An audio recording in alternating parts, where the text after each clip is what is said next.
Pakistani cricketer Mohammad ইরফানের কথা মনে আছে? দীর্ঘদেহী এই বোলার আন্তর্জাতিক ক্রিকেটে আসার পরই মাঠের ক্রিকেটের চেয়ে আলোচনা বেশি হয়েছে তার উচ্চতা নিয়ে। 7 ফিট 1 ইঞ্চির এই ক্রিকেটার খ্যাতি পেয়েছেন বিশ্বের সবচেয়ে লম্বা ক্রিকেটার হিসেবে। বিশ্ব ক্রিকেটে রয়েছে এরকম বেশ কয়েকজন ক্রিকেটার, যদিও তার মধ্যে বেশিরভাগই পেস বোলার।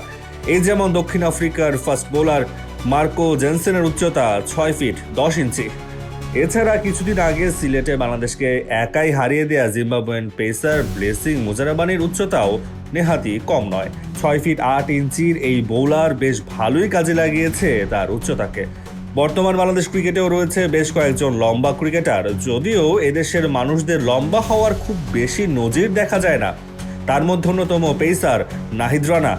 বর্তমান ক্রিকেটে ব্যাটারদের বুকে কাঁপন ধরিয়ে দেওয়া এই বোলারের উচ্চতা 6 ফিট 5 ইঞ্চি, যা বাংলাদেশের ক্রিকেট ইতিহাসে সর্বোচ্চ। এছাড়া আরও কয়েকজন ক্রিকেটার আছে যাদের হাইটও কম নয়। এ যেমন তাসকিন আহমেদ। আন্তর্জাতিক ক্রিকেটে বেশ অনেকদিন যাবতীয় খেলা তাসকিনের হাইট 6 ফিট 4 ইঞ্চি।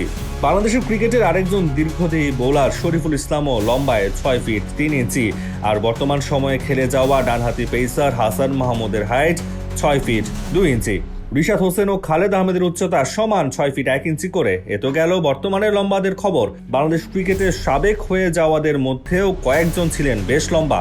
যেমন দেশের ক্রিকেটের সফল অধিনায়ক মাশরাফি বিন মুর্তজার হাইট ছিল 6 ফিট 3 ইঞ্চি। আরেকজন লম্বা পেসার ছিলেন বাংলাদেশের, নাম আলামিন হোসেন। তার উচ্চতা ম্যাশের সমান 6 ফিট 3 ইঞ্চি। অন্যদিকে এক সময়ের জাতীয় দলের টেস্ট বোলার শাহাদাত হোসেন রাজীবের উচ্চতাও নেহায়েত কম ছিল না। নানা রকম বিতর্কে জড়ানো এই ক্রিকেটের উচ্চতা 6 ফিট 1 ইঞ্চি।